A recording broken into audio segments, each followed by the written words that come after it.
할렐루야. 6월 첫째 주 주안의 교회 주일 예배를 하나님께 올려드리도록 하겠습니다. 오늘도 우리와 함께 하시고 우리 예배 가운데 임재하실 그 주님 앞에 이 시간 우리가 마음을 모아서 찬양으로 고백하며 나아가도록 하겠습니다.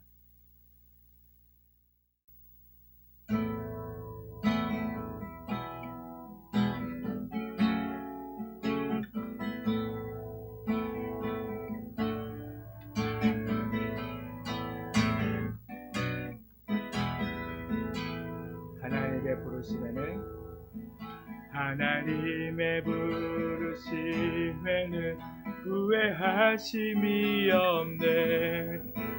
내가 이 자리에 선 것도 주의 부르심이라. 하나님의 부르심에는 결코 실수가 없네. 나를 부르신 하나님의 신실하심을 믿네. 작은 나를 부르신 뜻을 나는 알 수 없지만 오직 감사와 순종으로 주의 길을 가리라. 때론 내가 연약해져도 주님 날 도우시니 주의 놀라운 그 계획을 나는 믿으며 살리. 날 부르신 뜻 내 생각보다 크고 날 향한 계획 나의 지혜로 측량 못하나 가장 좋은 길로 가장 완전한 길로 오늘도 나 이끄심인데. 작은 나를 부르신 뜻을 나는 알 수 없지만 오직 감사와 순종으로 주의 길을 가리라. 때론 내가 연약해져도 주님 날 도우시니 주의 놀라운 그 계획을 나는 믿으며 살리. 날 부르신 뜻 내 생각보다 크고 날 향한 계획 나의 지혜로 측량 못하나 가장 좋은 길로 가장 완전한 길로 오늘도 날 이끄신 날 부르신 뜻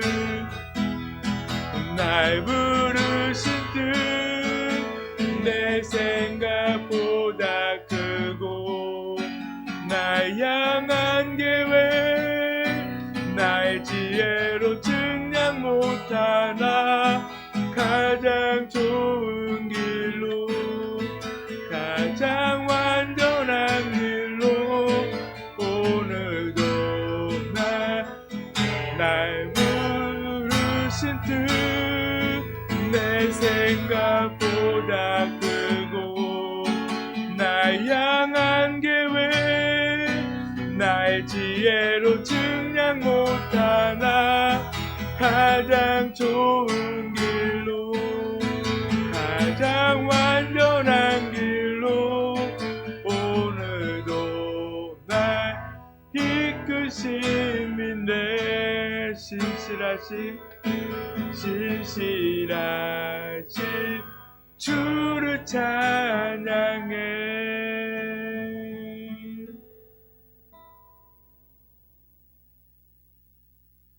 오늘도 우리와 함께 하시고 신실하신 그 주님, 우리를 이곳으로 부르실 그 주님 앞에 이제 기쁘게 박수치면서 함께 찬송하도록 하겠습니다.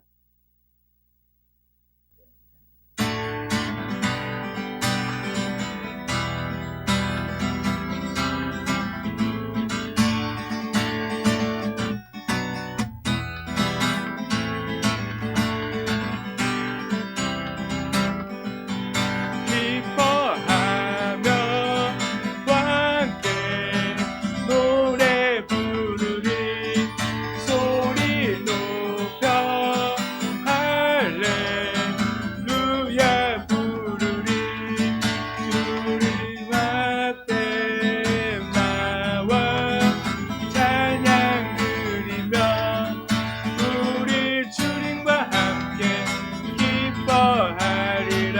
한 번 더 기뻐하며 함께 노래 부르리. 소리 높여 할렐루야 부르리. 주님 앞에 나와 찬양 드리며 우리 주님과 함께 기뻐하리라. 나의 창조자 나의 구원자 가장 귀한 나의 예수님 찬양합니다. 나의 치료자 나의 선한 목자 되신 주 예수 나의 주 찬양하리. 기뻐하며 함께 노래 부르리. 소리 높여 할렐루야 부르리. 주님 앞에 나와 찬양 드리며 우리 주님과 함께 기뻐하리라. 나의 창조자 나의 구원자 가장 귀한 나의 예수님 찬양합니다. 나의 치료자 나의 선한 목자 되신 주 예수 나의 주 찬양. 나의 창조자 나의 창조자 나의 구원자 가장 귀한 나의 예수님 찬양합니다. 나의 치료자 나의 선한 목자 되신 주 예수 나의 찬양하리.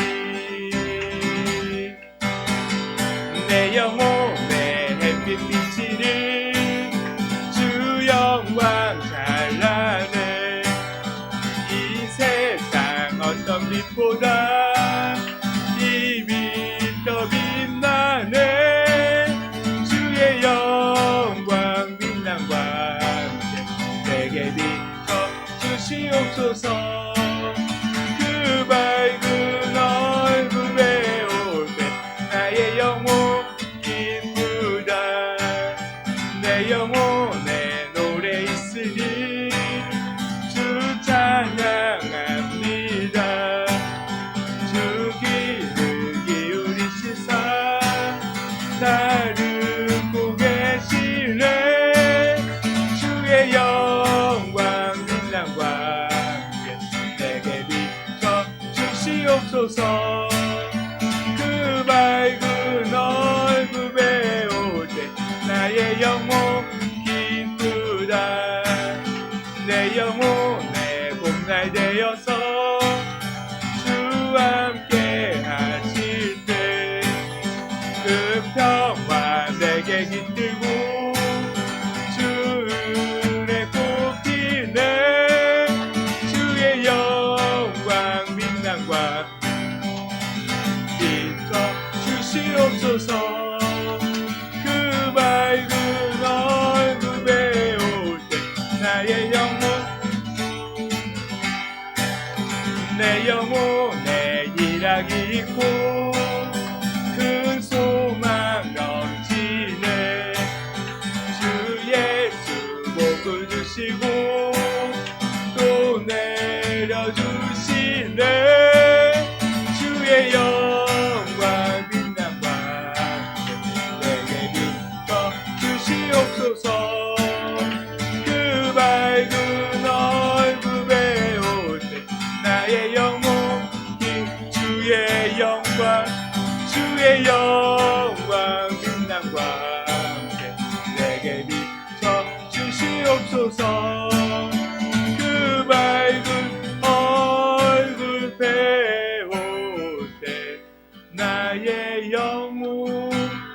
기쁘다.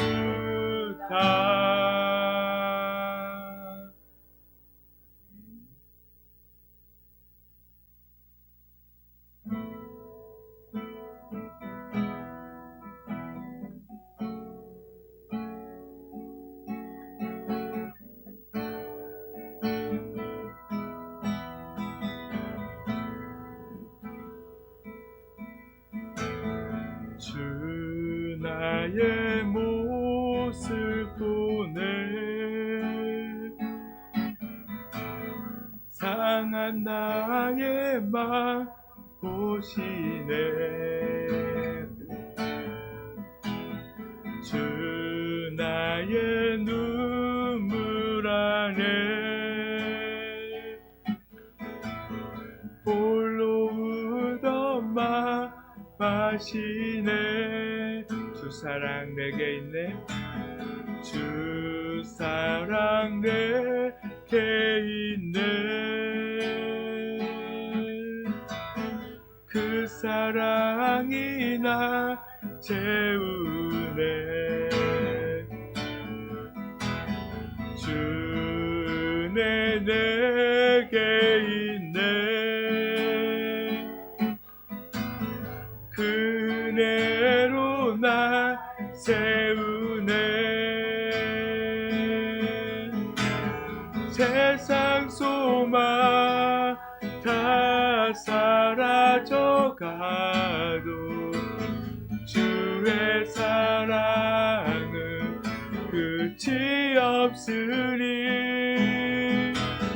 살아가는 이 모든 순간이 주의 힘을 나는 처음부터 다시 한번 찬양하겠습니다. 주 나의 모습 보네 그 향한 나의 맘 보시네 주 나의 눈물 안에 홀로 울던 맘 하시네 주 사랑 내게 있네 그 사랑이 나 채우네 주네 내게 있네 그대로 나 세우네 세상 소망 다 사라져가도 주의 사랑은 끝이 없으니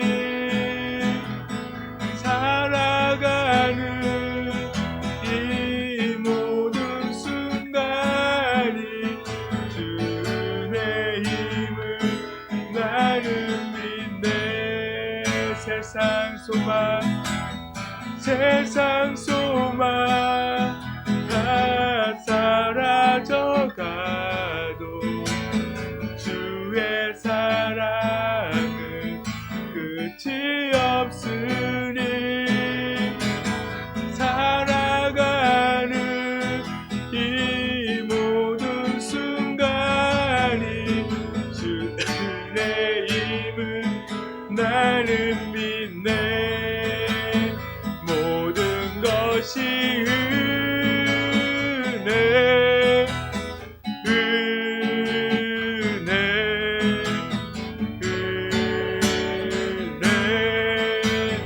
한없는 은혜 내 삶에 당연한 것 하나도 없었던 것은 모든 것이 은혜 모든 것이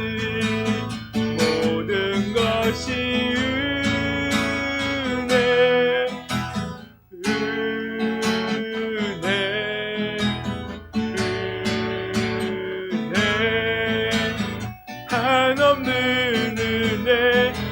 삶에 당연한 것 하나도 없었던 것을 모든 것이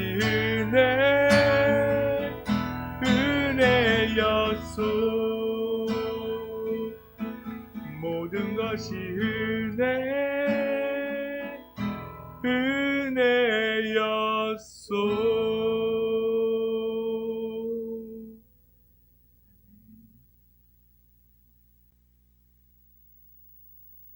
믿음으로 말미암아 그리스도께서 너희 마음에 계시게 하시옵고 너희가 사랑 가운데서 뿌리가 박히고 터가 굳어져서 능히 모든 성도와 함께 지식에 넘치는 그리스도의 사랑을 알고 그 너비와 길이와 높이와 깊이가 어떠함을 깨달아 하나님의 모든 충만하신 것으로 너희에게 충만하게 하시기를 구하노라. 아멘. 이 시간 사도신경 하심으로 우리의 신앙을 하나님께 고백하도록 하겠습니다. 전능하사 천지를 만드신 하나님 아버지를 내가 믿사오며 그 외아들 우리 주 예수 그리스도로 믿사오니 이는 성령으로 잉태하사 동정녀 마리아에게 낳으시고 본도 빌라도에게 고난을 받으사 십자가에 못 박혀 죽으시고 장사한 지 사흘 만에 죽은 자 가운데서 다시 살아나시며 하늘에 오르사 전능하신 하나님 우편에 앉아 계시다가 거기로부터 산자와 죽은 자를 심판하러 오시리라. 성령을 믿사오며 거룩한 공교회와 성도가 서로 교통하는 것과 죄를 사하여 주시는 것과 몸이 다시 사는 것과 영원히 사는 것을 믿사옵나이다. 아멘. 이 시간 찬송가 295장 함께 찬송하도록 하겠습니다.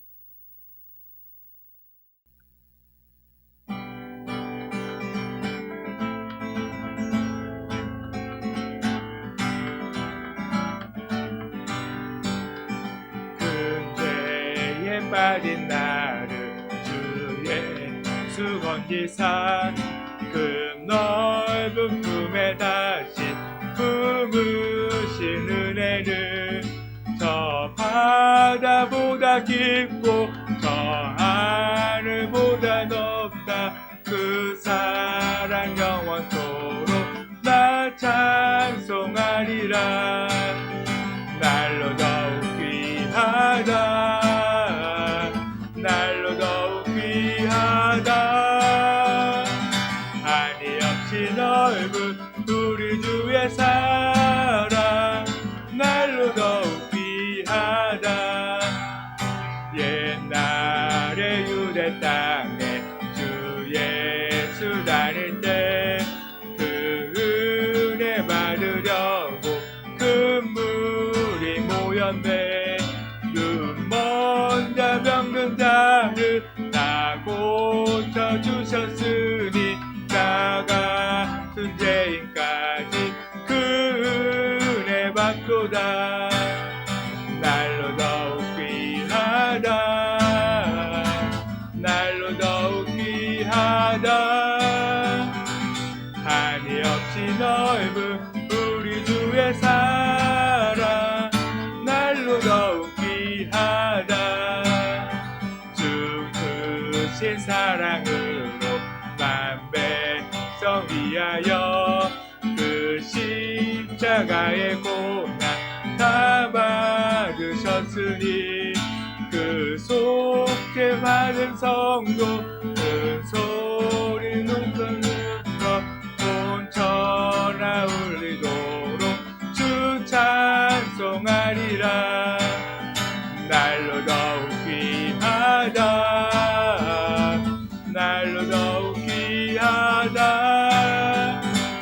한이 없이 넓은 우리 주의 사랑 날로 더욱 귀하다. 아멘. 말씀을 함께 보도록 하겠습니다. 오늘 우리에게 주신 말씀은 마태복음 15장 32절에서 39절까지의 말씀입니다.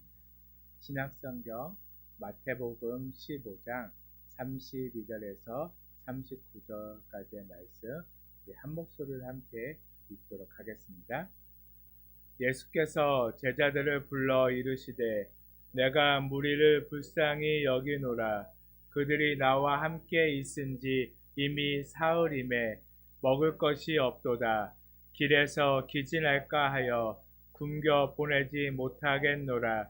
제자들이 이르되 광야에 있어 우리가 어디서 이런 무리가 배부를 만큼 떡을 얻으리이까. 예수께서 이르시되 너희에게 떡이 몇 개나 있느냐. 이르되 7개와 작은 생선 2마리가 있나이다 하거늘. 예수께서 무리에게 명하사 땅에 앉게 하시고 떡 7개와 그 생선을 가지사 축사하시고 떼어 제자들에게 주시니 제자들이 무리에게 주매 다 배불리 먹고 남은 조각을 7 광주리에 가게 거두었으며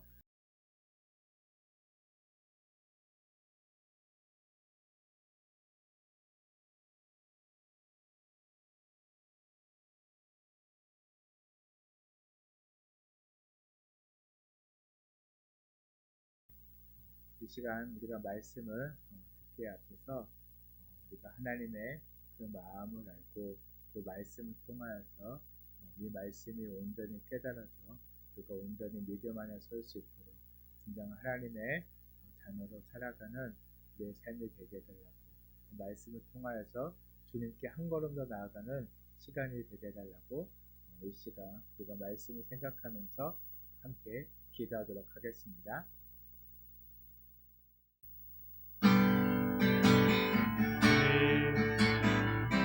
아버지, 이 시간 우리가 온전히 주님 앞에 말씀 앞에 서게 되기를 간절히 소망합니다. 아버지, 정말 주님 우리를 붙드시옵소서. 아버지, 정말 주님 우리가 그 주님의 말씀을 듣고 아버지 그냥 내 뜻대로 아버지 여전히 내 상황과 내 상황에 따라서 살아가는 삶이 아니라 아버지 말씀을 의지하며 주님 앞에 나아가며 아버지 우리가 세상 속에서도 아버지 정말 주님의 길을 걸어가는 아버지 우리의 삶이 되어줄 수 있도록 정말 주님께서 함께하여 주시옵시고 아버지 정말 주님 우리를 붙드시고 아버지 우리 안에서 정말 주님 역사하여 주시옵소서. 우리를 이끄시고 인도하여 주시옵소서. 주님 아버지 정말 주님만을 바라봅니다. 아버지 정말 주님만을 의지합니다. 아버지 나와 함께하기 원하시는 아버지 그 주님 앞에 나의 모든 것을 다 드려 나오니 아버지 말씀은 우리를 붙들어 주시옵시고 아버지 말씀은 우리를 아버지 말씀은 오직 주님만을 바라보고 주님만을 기다리며 주를 위해 살아가는 저들 삶이 되게 하여 주시옵소서. 아버지 주님 우리가 진정한 주님의 기쁨을 되어줄 수 있도록 아버지 정말 주님 우리가 온전히 주를 위해 살아가는 주님의 길을 걷는 일에 되게 하여 주시옵소서. 아버지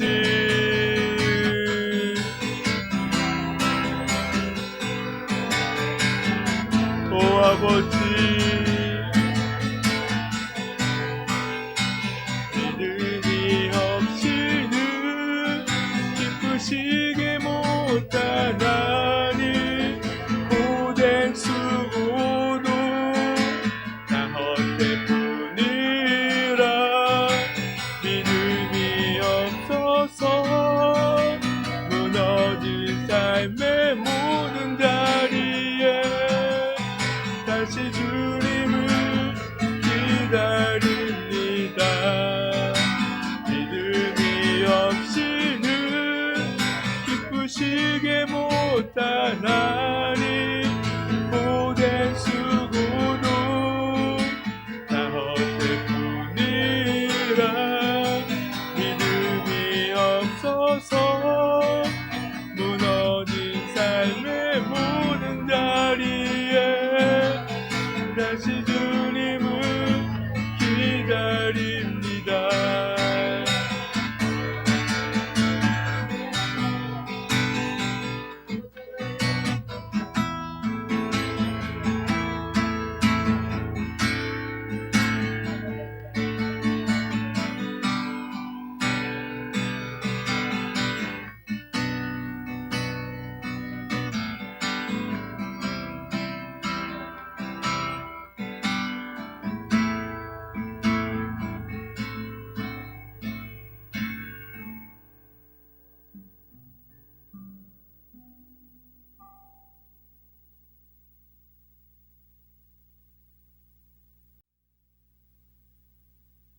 사랑의 주님, 이 시간도 우리가 온전히 주님만을 의지하며 나아갑니다. 주님, 우리를 붙들어 주시옵시고 때론 우리의 믿음 없음을 주님 용서하여 주시옵소서. 우리는 너무나 연약하기에 계속해서 믿음이 아닌 여전히 부정적인 생각을 가지고 살아가는 우리들의 모습을 볼 때가 너무나 많습니다. 이 세상은 너무나 부정적입니다. 우리가 그 세상에 휩쓸려 주님의 자녀다운 삶을 살지 못하는 우리들을 불쌍히 여겨 주시옵시고 우리를 붙들어 주시옵소서. 우리가 온전히 하나님의 자녀된 삶을 살 수 있도록 우리와 함께하여 주시옵소서. 이 시간 우리가 주님 앞에 나아갑니다. 주님의 말씀 앞에 섭니다. 주님, 그 말씀으로 우리가 다시 돌아서서 진정한 하나님의 자녀된 삶을, 그 믿음의 길을 걸어가는 저희들의 삶이 되게 하여 주시옵소서. 이 시간도 말씀하여 주시옵소서. 우리가 그 말씀을 온전히 듣고 주님의 뜻 안에 살게 하여 주시옵소서. 또한 주님, 이곳 가운데 함께 하시며 홀로 영광 받아 주시옵소서. 감사드리며 예수님의 이름으로 기도드렸습니다. 아멘. 어느덧 6월 첫날이 되었습니다. 오늘은 6월 첫날이면서 6월 첫째 주 주일입니다. 오늘도 5월은 가고 이제 1년의 절반이 되는 6월이 되었습니다. 또한 이 6월은 중요한 날도 있죠. 또 이 나라를 바르게 이끌어갈 대통령을 선출하는 그런 날이 있습니다. 이제 이틀 후면 우리가 대통령 선거를 하게 되어지는데 지금 사전투표를 하면서도 여러 가지 정말 불미스럽고 시끄러운 일들이 너무나 많이 발생하고 있습니다. 어떻게 우리나라가 이렇게 깨끗하지 못하고 또한 올바르지 못한 그런 일들이 계속 일어나고 있는지 믿는 우리가 기도해야 할 때라고 생각이 되어집니다. 이제 곧 대통령이 선출이 되는데 그 대통령이 누구가 되어졌던 중요한 것은 바로 그 대통령을 세우는 분은 하나님이시라는 것을 우리가 믿어야 합니다. 그게 누가 됐든 우리는 이제 무엇을 하며 나아가야 하냐면 기도해야 할 때라는 겁니다. 우리가 누가 되어지든 그건 중요하지 않습니다. 어느 환경과 상황 속에서도 우리가 하나님의 자녀로 백성으로 서갈 수 있어야 한다는 것이 중요하다는 것입니다. 앞으로 우리의 삶은 더 힘들어질 겁니다. 믿음을 가지고 산다는 것이 너무나 힘들고 어려운 그런 시대가 우리의 앞에 삶에 이제 다가올 것입니다. 우리는 그 삶을 온전히 이겨내고 진정한 믿음의 백성으로 서기 위해서 지금 우리가 주님의 말씀 앞에 기도하며 서는 사람이 되어져야 한다라고 이 시간 말씀을 통하여서 우리가 그 하나님의 마음을 깊이 깨닫는 시간이 되기를 간절히 소망합니다. 그래서 오늘은 마태복음 15장 32절에서 39절까지의 말씀으로 은혜를 잃어버린 자들의 반문이라는 말씀으로 함께 말씀을 나누도록 하겠습니다. 인간은 망각의 동물이라고 말하는 사람이 있습니다. 우리도 가만히 생각해 보면 어떤가요? 맞다라고 다 동의가 되어지죠.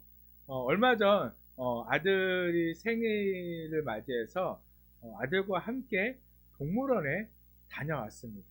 근데 그리고 아들에게 그 갔던 그 동물원, 우리 앞으로 가게 될 동물원에 대해서 이야기를 했는데 그 동물원은 예전에 친구랑 갔다 왔던 그런 동물원이라고 이야기를 했습니다. 그런데 지아리는 잘 기억이 안 났나 봐요. 잘 모르겠는데 기억이 안 나는데 라고 그렇게 말을 하는 거예요. 그리고 아들과 함께 동물원 여기저기를 구경하면서 이렇게 다녔는데 그 구경하면서 아들은 또 생각을 했었던 것 같아요.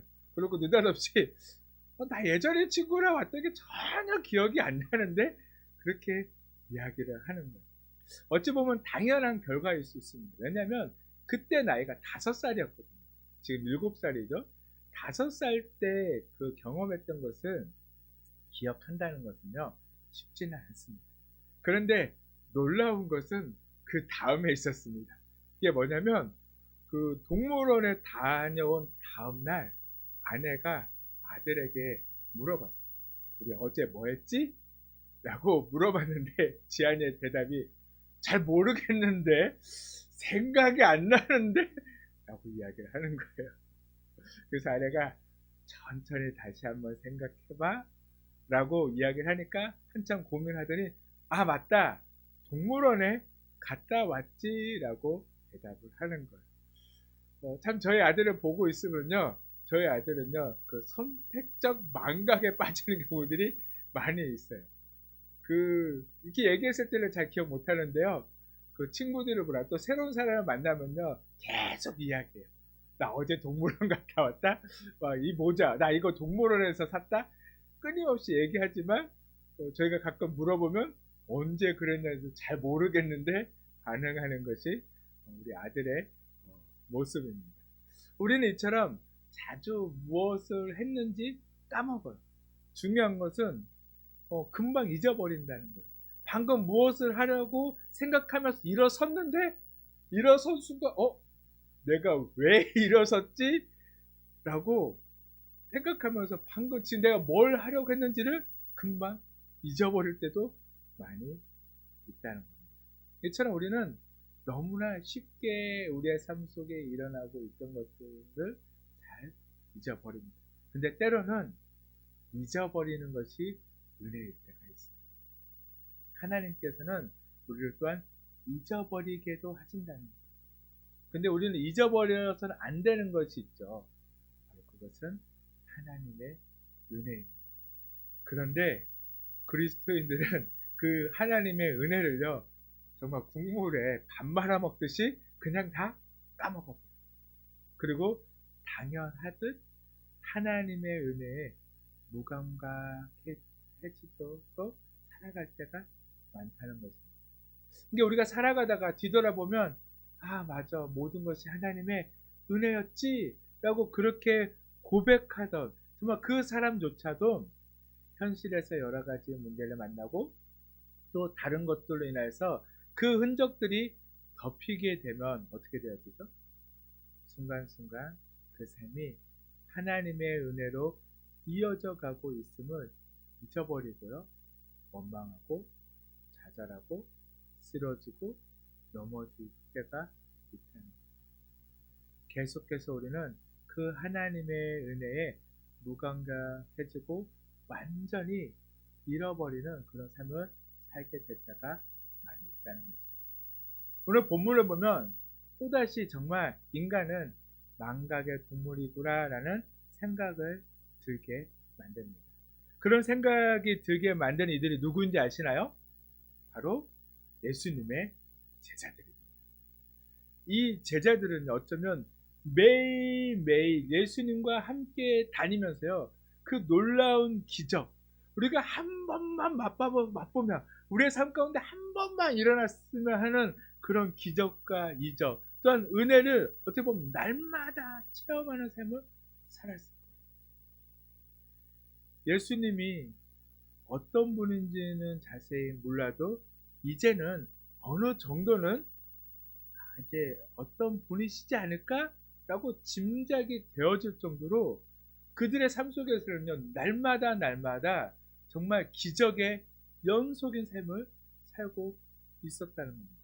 그런데 그럼에도 불구하고 제자들은 어쩌면 한결같이 매일 어제의 기억을 잊어버리고 새롭게 시작하는지 마치 머릿속에 지우개가 있는 것처럼 그냥 깨끗이 잃어버리고 살아가는 그 제자들의 모습 어떤가요? 내 모습 같지 않나요? 정말 우리의 모습이라고 생각되어지지 않습니까? 이런 제자들의 모습을 보고 예수님의 속은 몰라도 저 같았으면 이미 속이 몇 번은 터져도 터졌을 거예요. 그렇지 않나요? 당연히 그랬을 겁니다. 그런데 예수님께서는 늘 한결같이 그게 당연하듯이 우리가 그러할 것을 알고 있듯이 제자들의 기억 상실증을 치료하시듯 계속해서 말씀하시고 또 말씀하신다. 왜 그렇게 하실까요? 바로 말씀이 유일한 치료제이기 때문에 그렇습니다. 오늘은 저번 주 말씀에 이어서 바로 등장하는 이야기입니다. 그리고 오늘의 이 본문 말씀은요, 사실 그렇게 유명한 말씀은 아니에요. 이 말씀보다 더 유명한 말씀이 있죠. 우리가 잘 알고 있듯이 바로 오병이어의 기적으로 알고 있는 그 사건. 우리는 이 칠병이어는 잘 몰라요. 대부분 뭘 많이 하고 있죠? 오병이어 사건은 다 알아요. 오병이어 사건은요, 그 우리의 사복음서에 다 기록되어져 있습니다. 떡 5개와 물고기 2마리로 5,000명을 먹이고 12광주리를 남긴 사건은 믿지 않는 사람들도 다 알 정도로 정말 유명한 그런 사건이에요. 그런데 그 사건이 언제 일어난 사건일까요? 오늘 우리가 읽은 본문은 마태복음 몇 장이죠?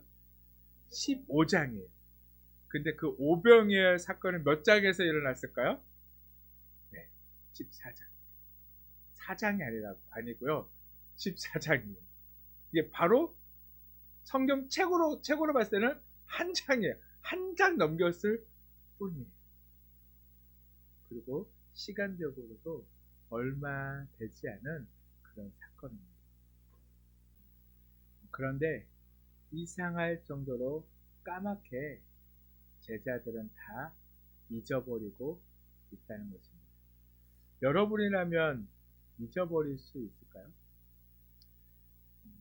우리는 어쩌면 아주 작은 기적으로도 평생을 살아갈 수 있을 것 같은데 제자들은 놀랍고 기가 막힌 기적의 처음을 이토록 쉽게 잊어버릴 수 있는지 그저 놀라울 따름입니다. 그리고 그 사건은 쉽게 잊어버리려고 해도 잊어버릴 수 없는 그런 사건이에요. 혹시 누군가에게 들은 이야기라면 아마 잊어버릴 수도 있습니다. 그러나 그들은 쉽게 잊어버릴 수 없는 것이 바로 다른 것이 아니라 그 떡과 물고기를 나누어 주었던 사람이 바로 자신들이었기 때문입니다. 성경에는 5,000명이라고 기록되어 있지만 실제 숫자는 2만여 명에 가까웠을 것이라고 이야기하는 그 사람들이 있어요. 근데 그 2만여 명에 가까운 그 사람들 한 사람 한 사람에게 그 직접 떡과 물고기를 나누어 주었다면 어땠을까요? 정말 놀라움과 그런 기대와 그런 희열을 느끼지 않았을까요? 이 사건 쉽게 잊혀질 수 있는 그런 사건인가요? 아니라는 겁니다. 그런데 결론적으로 제자들은 오늘 사건을 완전히 새로운 사건을 대하듯 오늘 본문에서도 그렇게 대하고 있다는 거예요. 똑같은 사건의 반복인데도 전혀 처음 대하는 거예요. 동일한 행동을 반복하면서도 그들은 깨닫지 못하고 있었다는 거예요. 그래서 오병이어의 사건은 사복음서에 다 기록되어져 있는데 오늘 이 사건만큼은요 누가복음하고 요한복음에는 기록되어지지 있지 않습니다. 마가복음은 아마 이 사복음서 중에 가장 먼저 기록된 성경이에요.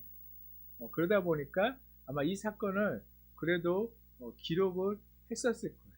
그리고 마태도 아마 기록을 했는데 누가복음과 요한복음의 저자는 아마 그것들을 마가복음 참고하면서 기록을 했는데 아마 그걸 하면서 제자들에게 실망을 했거나 아니면 자신에게 실망을 해서 막 추가로 기록하지 않았나 라는 생각을 해볼 정도로 이 사건은 그냥 묻혀진 사건이 되어졌다는 거죠. 그렇다면 도대체 제자들은 왜 하나님의 은혜에 대해서 그렇게 쉽게 잊어버리게 된 것일까요? 짧게 두 가지로 함께 나눠보도록 하겠습니다. 첫 번째로는 제자들의 합리적이고 이성적인 태도 때문입니다. 바로 이성적이고 합리적인 태도가 오히려 하나님의 은혜를 기억하는 것을 가로막고 있다는 것입니다. 바로 얼마 전 빈들에서 날이 저물어 가던 그 상황에서는 백성들을 돌려보는 것이 마땅하다라고 생각하고 있었던 제자들에게 은혜가 무엇인지 또한 사랑이 무엇인지 알려주기 위해서 오병이어의 기적을 보여주셨습니다. 그렇다면 제자들의 마음속에 이제 자리 잡고 있어야 할 것이 무엇일까요? 전 무리들을 봤을 때, 사람들을 봤을 때 바로 그들을 대할 때 이성적이고 합리적인 생각이 아니라 사랑과 자비와 그들을 향한 관심을 가지는 그런 마음으로 또한 그런 시선으로 보아야 하는 것이 마땅할 것인데 그들은 그러지 못했다는 것입니다. 그리고 오병이어의 기적은 제자들이 가진 것이 아닌 무리 중에 어린아이가 가진 것으로 펼쳐진 기적으로 처음 시작은 외부에서부터 바로 부어지는 하나님의 은혜로 인해 기적을 경험했습니다. 그렇다면 그 다음에도 외부에서 바로 오늘 읽었던 본문에서 바로 그 외부에서 부어지는 또 다른 하나님의 은혜일까요? 아니라는 거예요. 그래서 본문 말씀을 보면 예수님께서 제자들에게 이렇게 질문하십니다. 34절을 보면 너희에게 떡이 몇 개 있느냐라고 묻고 계세요. 놀라운 사실은 제자들과 무리들이 함께 있었던 시간이 며칠이라고 기록되어져 있나요? 사흘이래요. 사흘, 3일을 같이 있었어요. 광야에. 무리들은요, 그 처음에는 어땠을까요? 뭐 도시락이나 그런 음식도 좀 쌌을지 모르지만 3일 동안 광야에 있었으면 어떻게 됐어요? 이제 없어서 먹을 것이 없어서 굶고 있었을 거예요. 그렇게 무리들은 굶어서 힘든 상황임에도 불구하고 제자들은 지금 어떤 상황이에요? 자신들이 먹을 것을 여전히 가지고 있었다. 왜 그랬을까요? 그들은요, 자기의 것은 나중에 다른 사람의 것을 먼저 먹었던 거예요. 자신들이 가지고 있었던 것은요, 혹시 몰라서 이 광야에 며칠 있을지 모르니까 그냥 계속 가지고 있어요. 이게 합리적이고 이성적인 그 태도를 가지고 있었기에 그들은요, 여전히 자신의 것은요, 꽁꽁 숨겨서 남기고 있었다. 어떻게 이해가 가십니까?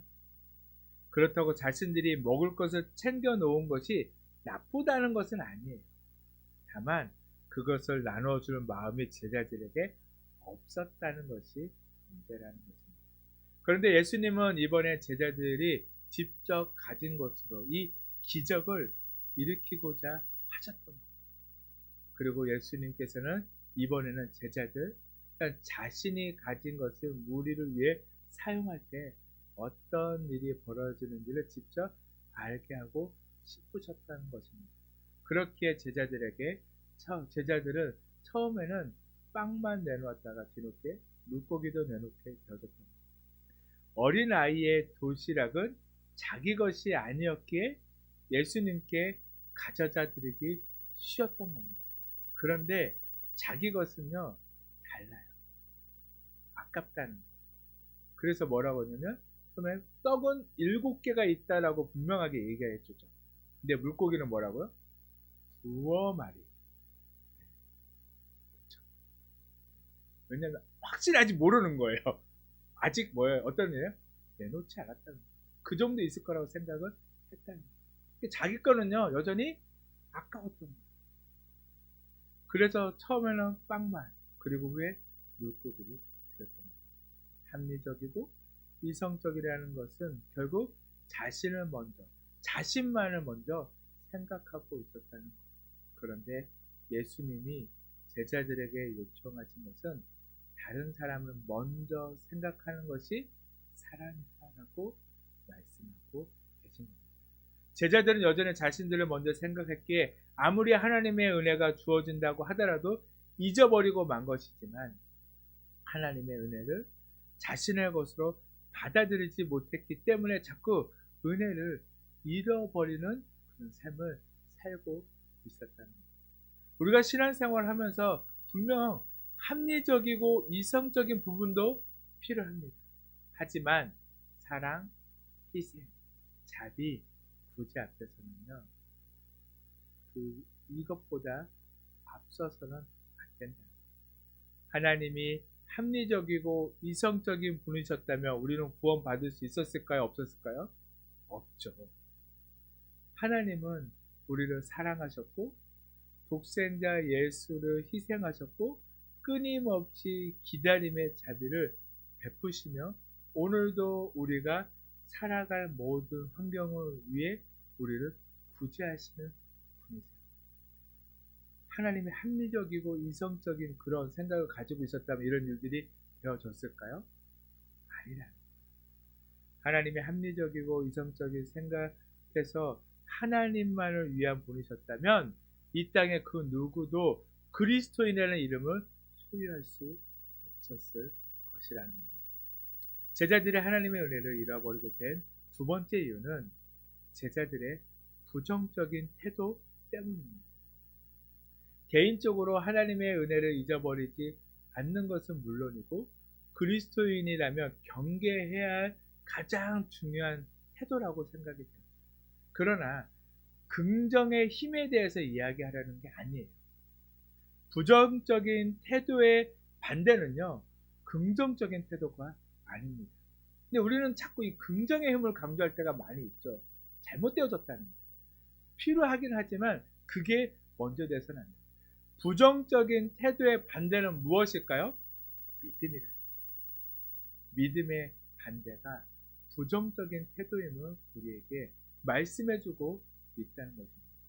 제자들은 오랜 시간 예수님을 따라다니며 기적의 현장에서 직접 체험했지만 제자들은 여전히 그들 안에 어떤 모습을 가지고 있었다는 거예요? 부정적인 태도를 가지고 있었다는 거예요. 그것은 곧 예수님을 향한 믿음의 부재를 말씀해주고 있다는 거예요. 제자들은 너무나 당연하듯 본문에서 세 가지 부정적인 모습을 보이고 있습니다. 본문 34절 말씀에 보면 제자들이 이르되 광야에 있어 우리가 어디서 이런 무리가 배부른 만큼 떡을 얻으리까? 예수님께서 말씀하니까 제자들이 여기가 어딘데? 우리가요? 아니 그런 떡을 어디서 구해서요? 라고 반응을 하고 있는 거예요. 다 서로 이런 지금 전혀 바로 그런 부정적인 세 가지의 모습, 바로 그 첫 번째가 뭐냐, 광야에 있어서라는 거예요. 광야라고 하면 그 광야는 어떤 곳이죠? 아무것도 없는 곳입니다. 보이는 것은요, 흙이고 돌뿐인 곳이 광야예요. 그렇게 이 광야에서는 먹을 것을 찾을 수가 없다는 것입니다. 그리고 마을과는요, 가까이 있지 않아요. 광야잖아요. 멀리 떨어져 있어요. 그럼 마을까지 가서 사온다는 것이, 그들을 먹을 것을 사온다는 것이 쉬울까요? 어려울까요? 어렵죠. 중요한 것은 또 몇 명이에요? 어린 아이를 빼고 4,000명이에요. 12명의 제자들이 가가지고 떡을 사온다고 해도 그들이 한 바구니씩 들고 와도요, 몇 날 며칠을 걸렸을 거예요. 그들을 먹이기 위해서는. 그러니까 도저히 이곳은 광야잖아요.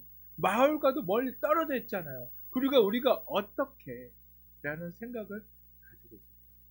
그러나 제자들이라면 광야를 먼저 바라보는 것이 아니라 그들이 먼저 체험했던 그 오병이어의 기억을 기억했어야만 한다는 거예요. 광야를 보는 것이 아니라 누구를 먼저 봐야 했을까요? 예수님을 먼저 봐야 했죠. 이미 빈들에서 오병이어의 기적을 경험했기에 그것이 광야라 할지라도 그들은 또 기대에 찬 표정으로 예수님을 봐야 했다는 거예요. 그러나 그들은 여전히 현실 광야를 바라보고 있었다는 거예요. 그리고 그들의 두 번째 부정적인 모습은요, 제자들의 시선에 있었다는 거예요. 그들은요, 지금 또한 누구와 함께 있는지를 잊어버리고 있었다. 바로 그런 부정적인 모습을 가지고 있었다. 그래서 예수님을 보는 것이 아니라 그들은 또한 누굴 보고 있었죠? 서로를 보고 있었어요. 우리가? 이러고 있었다는 거예요. 자신들과 함께 계신 분이 살아계신 하나님의 아들이며 그리스도라는 것을 믿었다면 이런 반문을 하지 않았을 거예요. 그처럼 그들은 입술로는 고백하고 있었을지 모르지만 여전히 마음으로는 인정하고 있지 못하는 그 제자들의 모습을 보이고 있었다는 겁니다. 그러나 제자들의 모습이 어떠하든 그들이 어떤 생각을 가지고 있던 예수님은 광야에서 또 무리를 충분히 먹일 수 있는 분이심을 우리는 믿어야 한다는 것입니다. 예수님에겐 아무것도 없는 광야든 먹을 것이 가득한 마을이든 그것은 중요하지 않습니다. 모든 이들을 육체적으로든 영적으로든 배부르게 하실 수 있는 유일한 분이 예수님이십니다. 내가 어디에 있든 그곳에 예수님이 함께 계신다면, 이것을 믿는다면 우리의 어떤 상황과 환경에서든 우리는 든든히 설 수 있음을 믿어야 한다는 것입니다. 그리고 마지막 세 번째, 제자들의 부정적인 모습은 어디에서라는 모습이에요. 인생이 꼬이고 꼬인 실타래가 되면 이 말이 우리 입에서 쭉 하고 튀어나올 때가 많아요. 도대체 무슨 수로? 이런 말 자주, 도대체 뭔 수로? 라는 그런 이야기가 우리 입에서 튀어나올 때가 너무 많이 있어요. 바로 예수님도 해결할 수 없을 것으로 생각한다는 거예요. 이것이 우리 믿음의 현 주소입니다. 언제나 하나님의 능력에요, 한계를, 내가 그렇기에 하나님의 능력에도 한계를 두는 경우가 너무 많이 있다는 것입니다.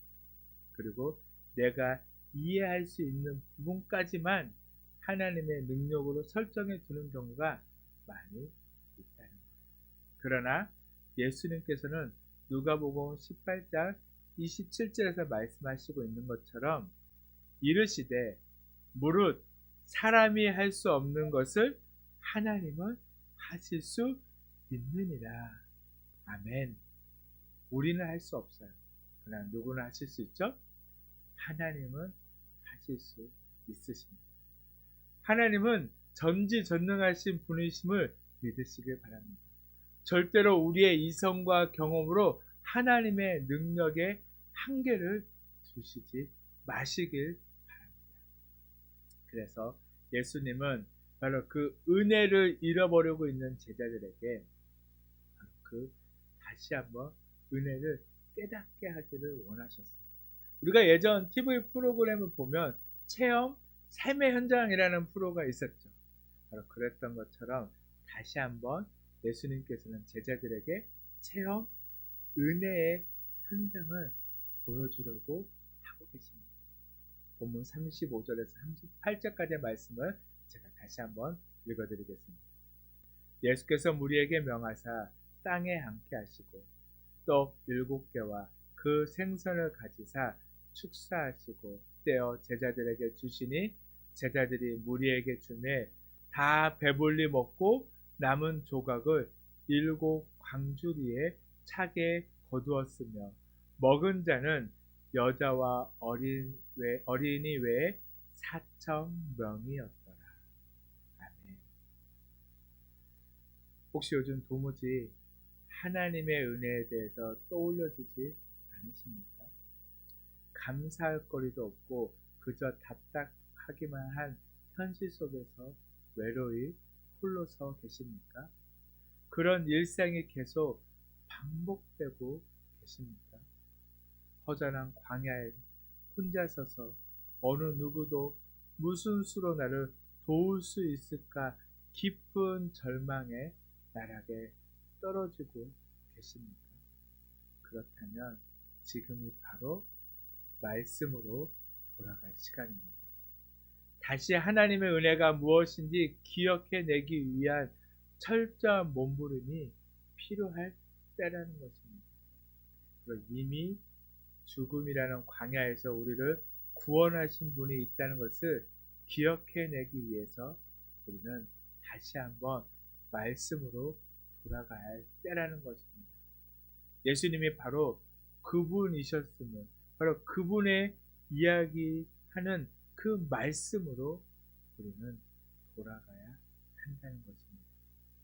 하나님의 방법으로만 모든 것이 제자리로 돌아가고 풀려가며 해결될 것을 기대하며 말씀으로 돌아가시기를 간절히 소망합니다. 예수님과 함께 이제 배에 오르셔야 한다는 겁니다. 합리적이고 이성적이고 부정적인 태도를 내려놓을 때 비로소 예수님과 함께 우리는 믿음의 항해를 시작할 수 있게 됨을 기억하시고 다시 예수님과 함께 배에 올라 믿음의 항해를 시작하심으로 아름다운 결실을 맞이하는 여러분들이 되기를 간절히 소망합니다. 아멘. 이제 우리 찬양하고 함께 기도하도록 하겠습니다.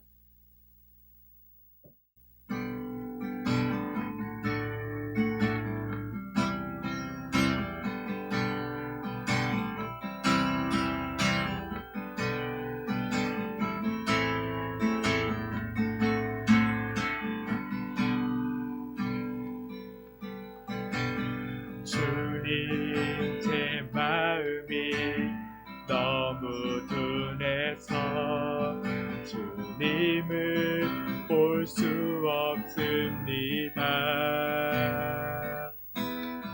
이 땅에 속하여 이 땅만 보다가 주님 손을 놓쳤습니다.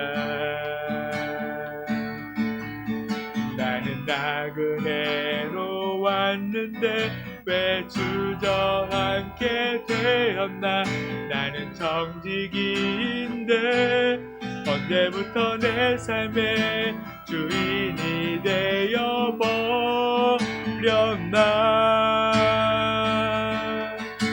믿음이 없이는 기쁘시게 못하나니 고된 수고도 다 헛되뿐이라. 믿음이 없어서 무너진 삶의 모든 자리에 다시 주님을 기다립니다. 주님, 제 마음이 너무 둔해서 주님을 볼 수 없습니다. 이 땅에 속하여 이 땅만 보다가 주님 손을 놓쳤습니다. 나는 나그네로 왔는데 왜 주저앉게 되었나. 나는 정직인데 언제부터 내 삶의 주인이 되어버렸나.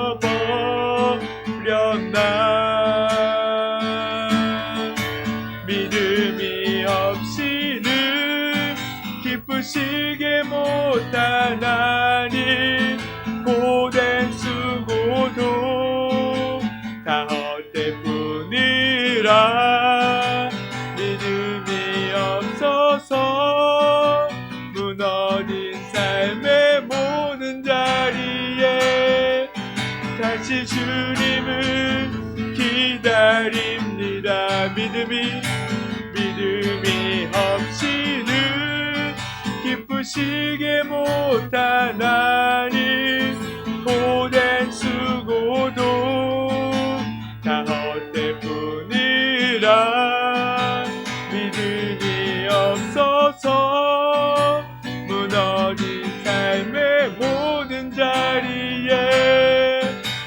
다시 주님을 이제 우리 말씀을 생각하면서 함께 기도하도록 하겠습니다. 주님, 아버지 정말 주님, 아버지 우리가 믿음이 없이 아버지 정말 주님 우리가 세상 속에서 살아가는 아버지 그런 삶이 되어지지 않도록 아버지 온전한 믿음을 가지고 아버지 정말 주님을 따라 살아가는 아버지 정말 주님 저희들의 삶이 되어지도록 아버지 정말 주님 우리가 온전히 정말 주님만을 의지하는 저희들의 삶이 되게 하여 주시옵소서. 아버지 우리가 순간순간 날마다의 삶이 주님의 은혜로 되어지고 있음을 아버지 우리가 알면서도 우리는 순간 그 모든 것을 잊어버리고 아버지 정말 주님께 원망하며 아버지 정말 주님을 아버지 바라보지 못하고 아버지 우리가 세상을 바라보고 환경을 바라보며 살아갈 때가 너무 많이 있음을 아버지 정말 주님 이 시간 고백하오니 아버지 우리를 붙들어 주시옵소서. 아버지 우리가 온전히 정말 주님 앞에 서가 아버지 이대로 온전한 믿음을 가지고 주님을 따라 살아가는 아버지 믿음의 사람이 아버지 되어줄 수 있도록 아버지 우리와 함께 하시고 우리를 붙드시고 아버지 정말 주님 우리를 이끄시고 아버지 우리를 인도하여 주시옵소서. 오 주님,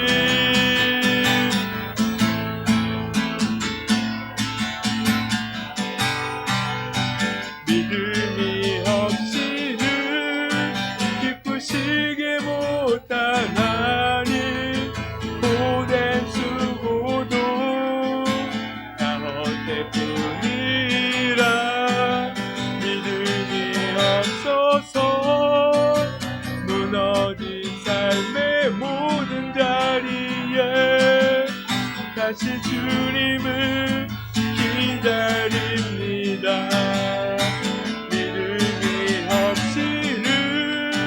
기쁘시게 못하나니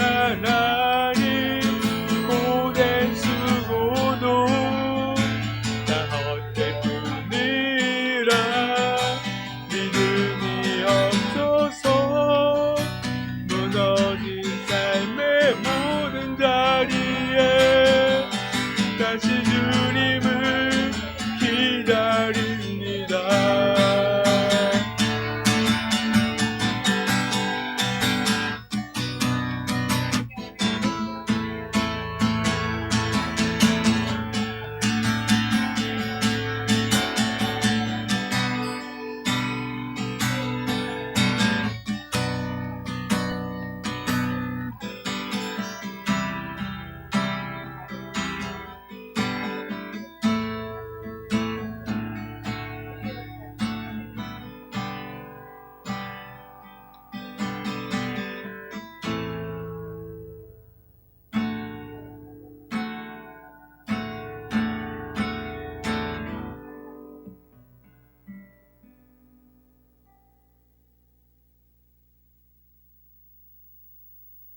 예수님의 이름으로 기도드렸습니다.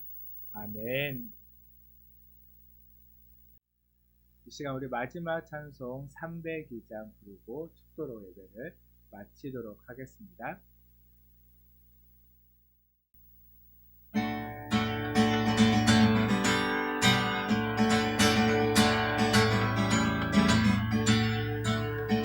내 주 하나님 넓고 큰 은혜는 저 큰 바다보다 깊다. 그도 밧줄을 끌러 깊은 데로 저 한가운데 가보라. 언덕을 떠나서 창파에 뱉지워 내 주 예수 은혜의 바다로 내 맘 거쳐가라.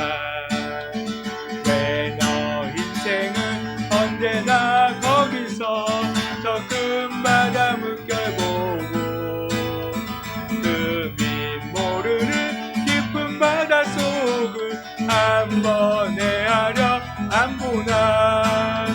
언덕을 떠나서 창파에 뱉지워 내 주 예수 은혜의 바다로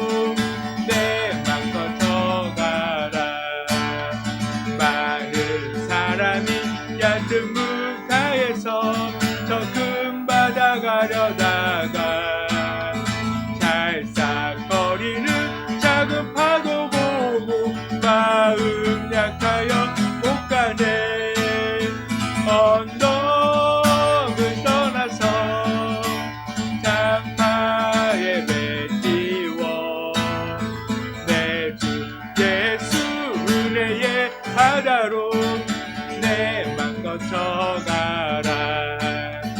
자고 가거라 이제 곧 가거라 더 큰 은혜 바다 향해. 자고 내 노를 저 깊은 데로 가라. 망망한 바다로 언덕을 떠나서 장파의 배 띄워 내 주 예수 은혜의 바다로 내 맘 거쳐가라.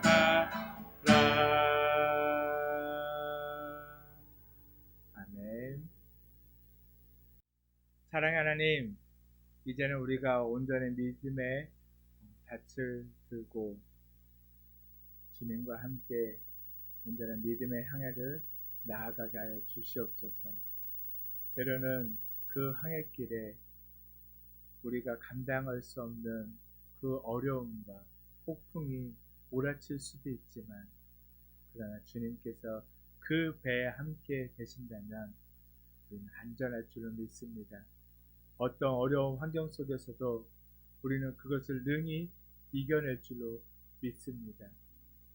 우리가 주님 안에, 주님이 내 안에, 또한 우리가 주님께 온전히 붙어 있을 때 우리의 삶 가운데 아름다운 열매를 맺게 될 줄로 믿습니다.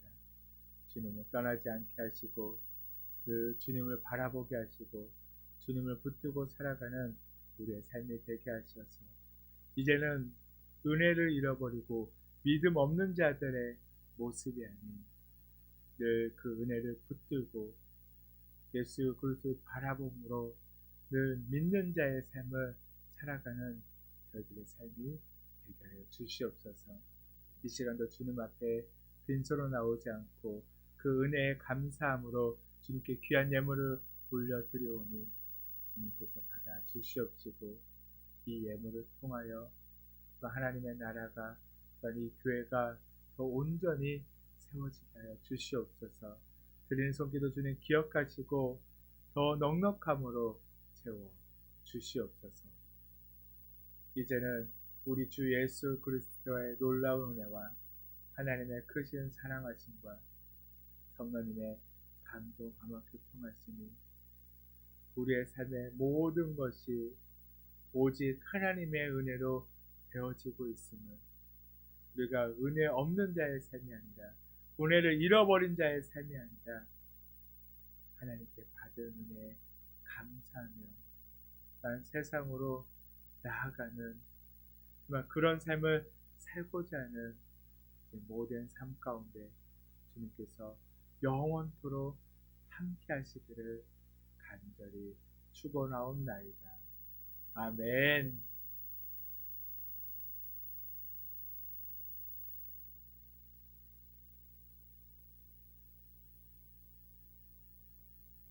예배를 마쳤습니다. 짜란.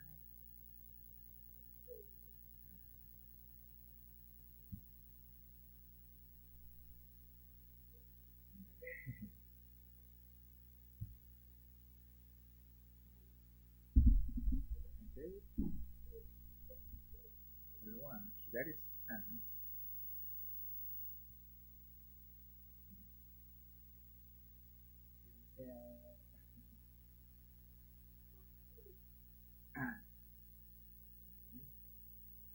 목소리를 아주 이쁘게 해야지. 목소리는 이쁘게.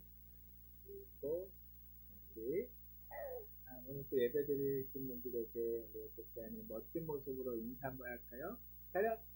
인사. 안녕하세요. 네, 그리고 사랑합니다. 사랑합니다. 축복합니다.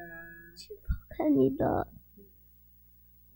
우리 지안이처럼 잊어버리고 사는 삶이 아니라 하나님이 주신 은혜에 감사하며 하나님과 함께 동행하며 살아가는 모두가 되기를 간절히 축복합니다.